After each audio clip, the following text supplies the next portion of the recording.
Welcome, welcome. Hello. It is February. We're happy and excited that you are here with us. For those of you who are here with us, Welcome to another Wellness Wednesday. First, second of the year, but first one when we actually are in the same place and we actually were able to get Rakisha live. So welcome back. thank you. For those of you who I missed or you missed me last time, I'm glad to be here in person today.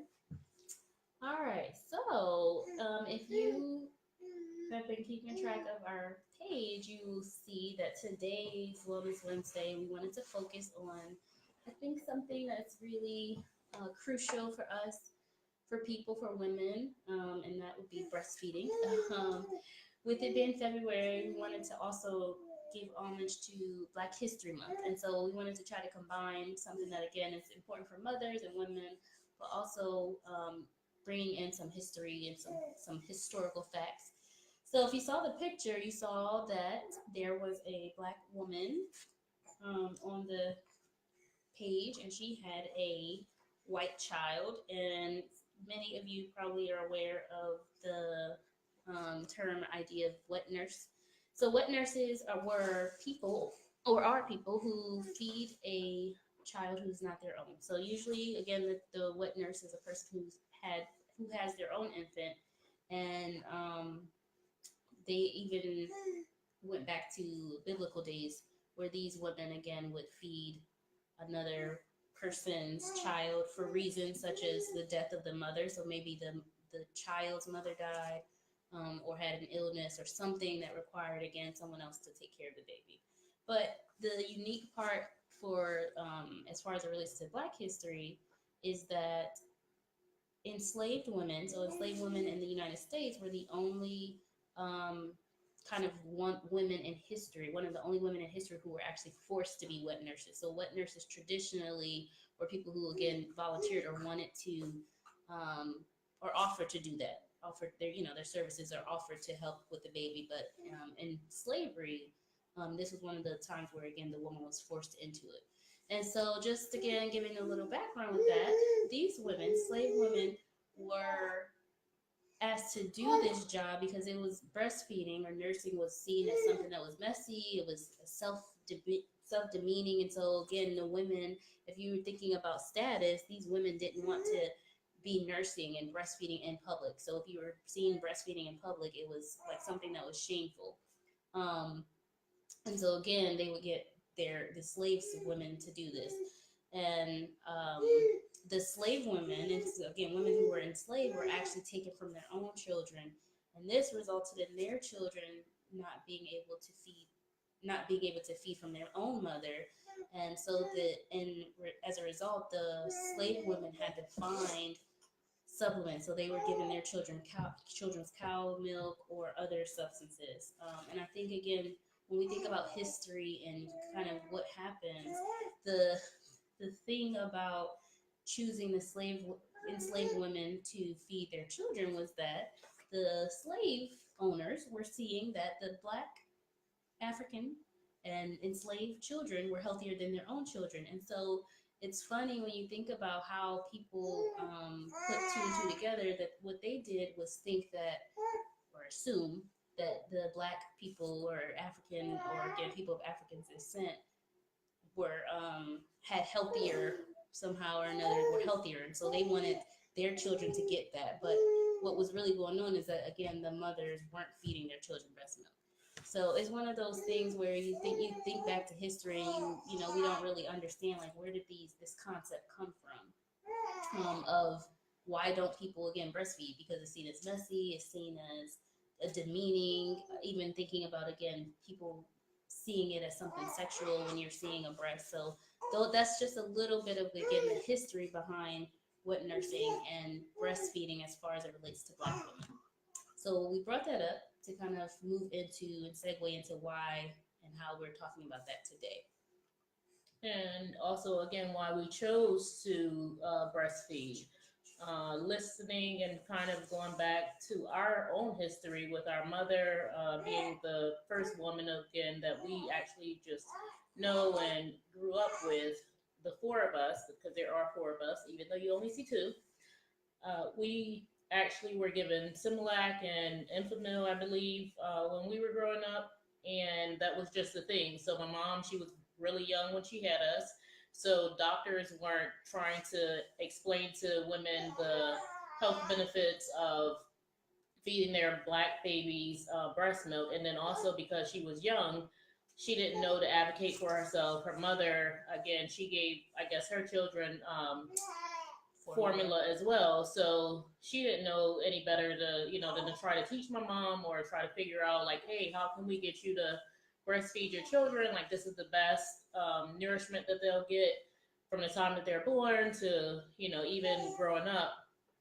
So, and not that anything is wrong with formula, because again, some women can't produce, some women won't produce, and again, sometimes it's hard. But our idea is to make sure that we're promoting and also just talking about why we chose to breastfeed our children, and again, why Lania is still breastfeeding hers. Because again, I don't breastfeed mine. My child youngest just turned 2 last month, and yeah, I've had enough.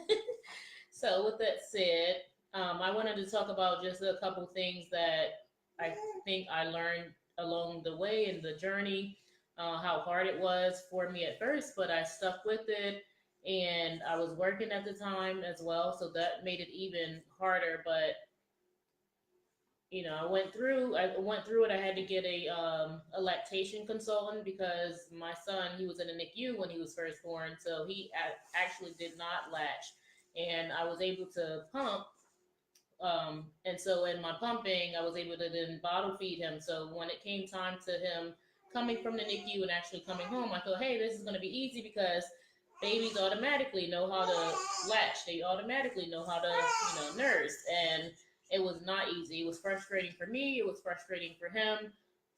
And so a lot of times I gave him the bottle, but again, the bottle did have my milk in it. And so we got the lactation consultant, and after having the lactation consultant, who again was a professional, I was able to use a nipple shield with him, and he probably used a nipple shield for 2 months into breastfeeding. And after 2 months, he was ready to. I took it off one day, and he just decided that he wanted to latch, and that was kind of the story with how Zion started latching and nursing.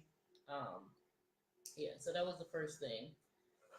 Then I had Jordan, and the same similar thing happened. Jordan actually wasn't in the NICU, but I also thought that, hey, I'm going to give Jordan a pacifier because I don't want him to nurse all the time. But that didn't happen because Jordan was a baby who refused the pacifier, and so sometimes he used my breast as a pacifier, which again I guess became okay because again the baby was also hungry. And so Jordan, I didn't have to go to a lactation consultant with him. However, I did go to a lactation support group, and in going to that support group, of course, I was probably the only black woman there. A lot of the times, maybe one or two times, I saw another black woman there, but it just kind of perpetuated the stereotype of again black women not breastfeeding, but also just using or bottle feeding their babies with um, again formula. Excuse me. So Um, yes. So I think just kind of thinking about and why this is a Wellness Wednesday topic and thinking about wellness, I think for me is understanding kind of health from again a holistic point. So your mind, body, and spirit. And it's interesting to think about again. When you're pregnant, when you are conceive and you have a baby, the baby relies on you solely and totally for nutrients and everything it is to be and to exist. And then once they come out of you, the same thing. There's still a period of time where they're relying on you totally and completely for the nutrients and the things that they need for their bodies. And so even though um, again we have this in this day and age we have formula and something that again can help with with feeding your child. I think just the idea that we naturally produce this food, because that's what it is, right? We naturally produce this food is amazing to me. And I think if we take a step back to think about how our bodies work and the idea that antibodies and all the nutrients and things that again the child needs to thrive is found in breast milk, and you can't reproduce that and put that in a formula. That's exactly what it is. It's a formula to try to emulate what again your body naturally produces. And this is not to bash again people who have to use formula and things Right. like that. But I think in So, bringing in the history part, breastfeeding has always again been seen as a negative thing. Or for Black women, they weren't able to feed their own children and they had to feed someone else's child. And then eventually it got to the point where again society saw breastfeeding as something again that was demeaning and people didn't want to be seen. And then you take it to 2019 and it still is seen as nasty or again sexual or disgusting for women to breastfeed. Oh, you need to cover that up, you need to cover the baby, or no one wants to see that. And so instead of it being a culture where we see it as something that's natural, and this is again that we're talking about the US, because in other countries I don't even think we would be having this conversation.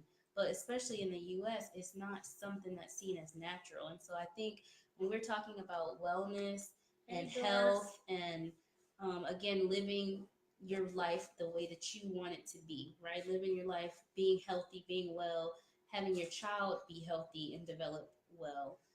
Again, nursing and breastfeeding is one of those things that I hope that we can bring back to it being normalized. And again, knowing our history, I think it's almost like I think about when people say knowing your history, your ancestors fought so hard for you to be able to vote.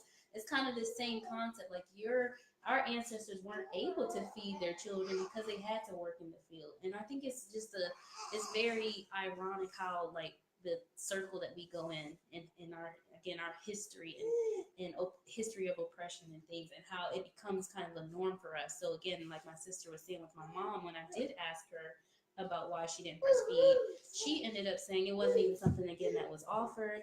She was young, and when they did see her, they didn't see her again as a woman having a child. They seen her as a kid who was irresponsible and shouldn't have had a child, or shouldn't have had 3 or 4 children at the age that she was. right. So instead of respecting her as a woman, as a human, as an individual who had brought life into this world, and who could serve a child and give the child, she was kind of bashed and shamed. And so again, when you think about the shame that you hold, then add that to again, breastfeeding is another one of those things. It's shameful, it's embarrassing. We have to go behind closed doors. No one wants to see that, and so you and the child again have to do that behind closed doors, as opposed to again it being seen as something that's healthy, natural, and something that you know that is good for your soul, literally, like good for the baby's Good soul, for, right. spirit. Again, where again you then are still connected to your child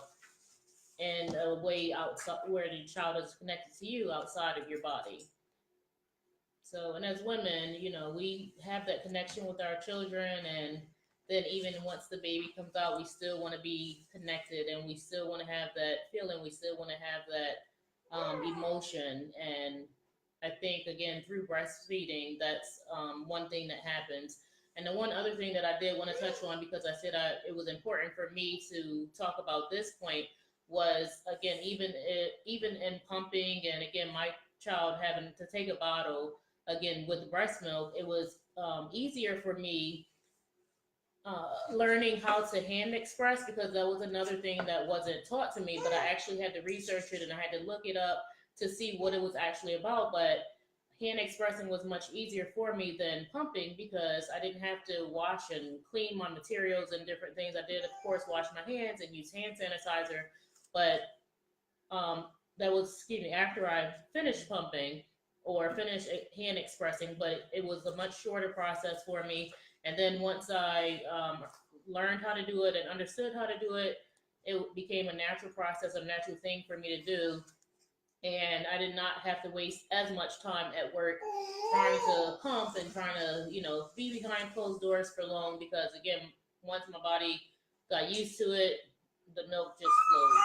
So that's one thing that I would suggest. Again, if people are looking for ways to make life a little easier and not spend as much time pumping and still maintaining their milk supply and breastfeeding their children is look up pan expressing.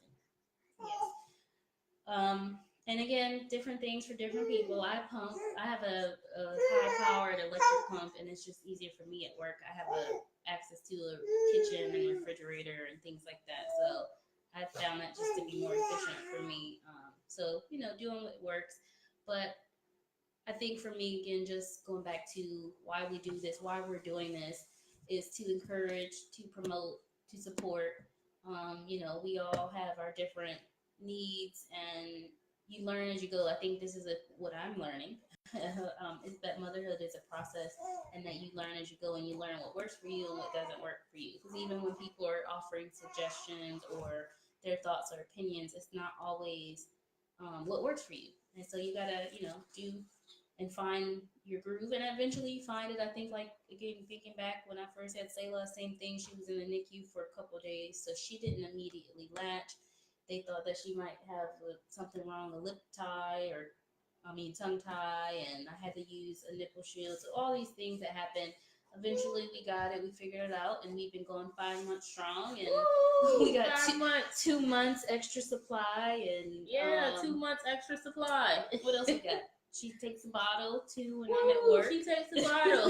So all those things Or something to be celebrated. yeah, and things that you struggle with in the beginning, and that you think like, I can't do this, I'm not gonna get through it. It becomes easier day by day. So And you realize your body was made for it. Yes. You realize your child realize, hey, this is my mom. Like she supplies my every Look need. at her. So the love again is just ever growing. So this Yes. is a wonderful, wonderful life. It is. And it is really just a process and everything in life. We're just trying to figure it out. That's what I've been saying lately. That again, everything that we do, we try to figure it out.